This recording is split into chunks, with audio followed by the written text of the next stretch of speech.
Kalapati lang. Kalapati lang. Nabawas na nga yung pagbabarkada ko eh. Dahil sa kalapati. Mga kasubis, iwas kayo sa kalapati. Mawawala yung mga barkada natin. Meron akong nakilala. Ang pangalan ay Dennis Palma. Sa oras ng pangangailangan, siya'y madaling malalapitan.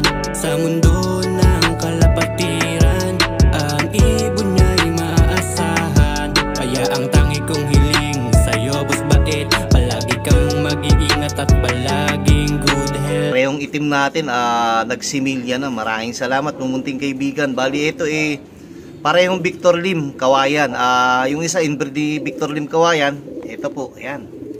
Then, yung isa naman po, anak po ni TAC 15. TAC 15 po, bali kapatid po nito yung overall ko noong 2017.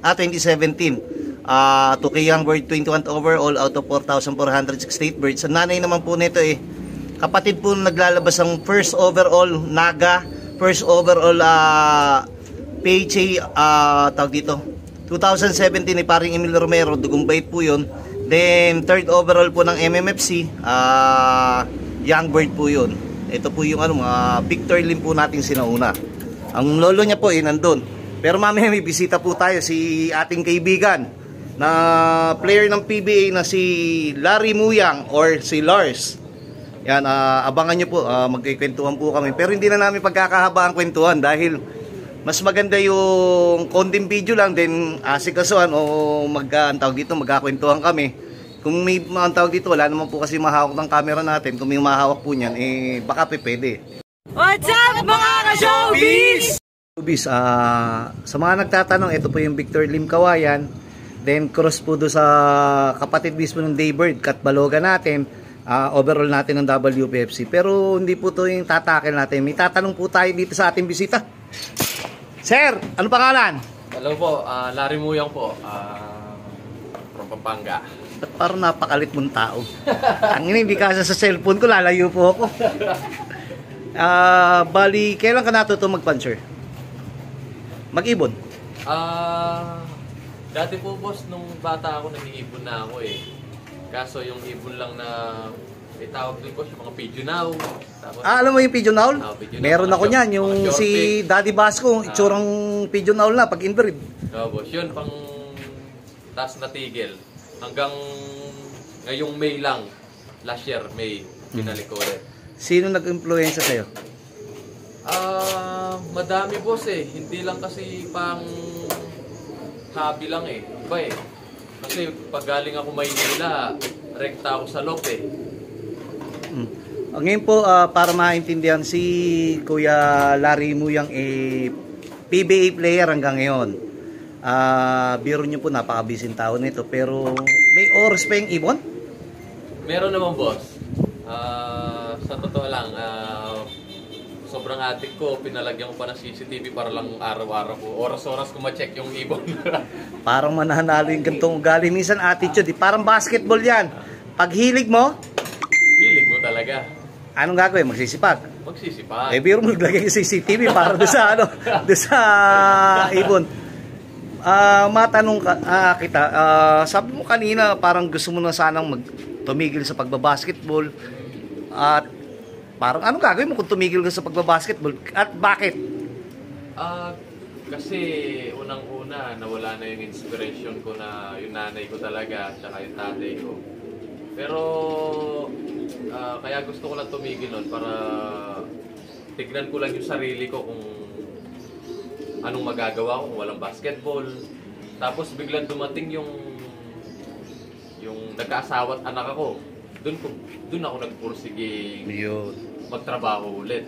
Doon po ako nagsisikap ulit. Dasal ni Bait yung magandang karir mo, pero beer mo, nagsusumikap ka na.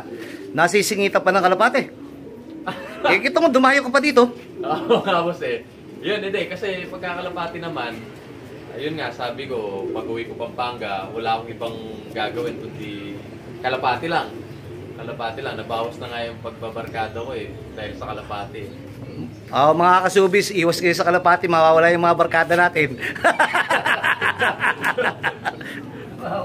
Pero sa ngayon, sabi ko nga, enjoy lang natin, politiko, mapa-tambay, mapa-basketball player. Pare-pareho naman tayo, pantay-pantay.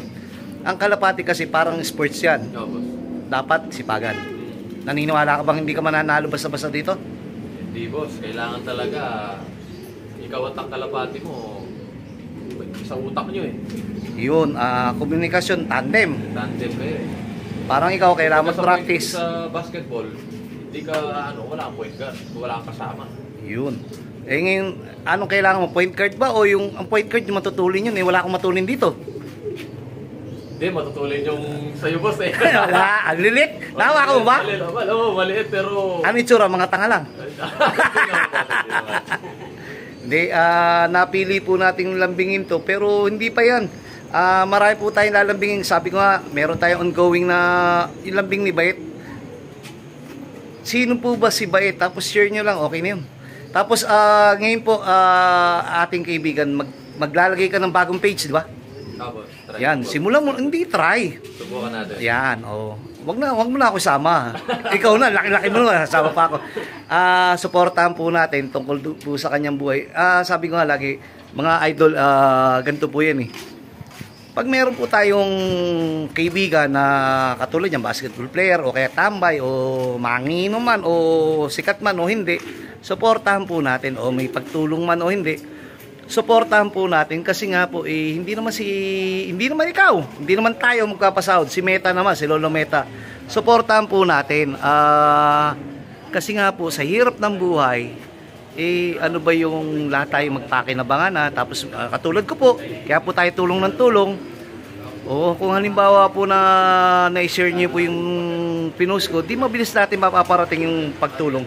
Katulad po ni Larry Muyang, o kaya katulad niyo po, kung sakali meron po kayong pagkakataon o gusto niyo pong pumasok po sa pagbablog o kung halimbawa kung hanap buhay, pwede namin share, lalo na kung halimbawa may restaurant po kayo, may karinderya po kayo, meron po kayong hanap buhay, meron kayong traveling o kung ano bang meron, suportahan lang po tayo. Napakaganda na nagsusuportahan po. Ang buhay po talaga natin, sana maintindihan niyo po, ang buhay po natin ngayon nasa social media, malaki pong tulong to, yung simpleng katulad niyo, kung meron kayong gustong Idol Bite, baka pwedeng shoutout natin aming negosyo o kaya pwede nating mabanggit, pwede po yun. Hindi po ako magpapabayad, hindi ko po kaya abala, hindi rin niyo ako inaabala. Ang point po doon ay magtulungan po tayo. Napakasarap po kasi nandito na po tayo sa industriya ng ng tawag dyan, ng parang malawak na, parang dito na tayo sa social media. Kaya po yung pagtulong natin mas mabilis yan pagka yung nagtutulungan din po tayo. Katulad din po yung sinasabi ko nga, pag nanalo po malakpak po tayo kasi sa social media lang naman natin nakikita yung panalo ng iba, di maging masaya tayo. Tapos pag naman tayo nanalo, di palakpakan din po tayo. Mamaya po natin tuloy lalambingin muna natin si Larry, tapos pa-comment, pa-like o share doon po yung sabi ko nga po. Tapos na po yung obligasyon ko o yung akin lambing para doon sa co-breeding, pero dadagdagan ko pa po.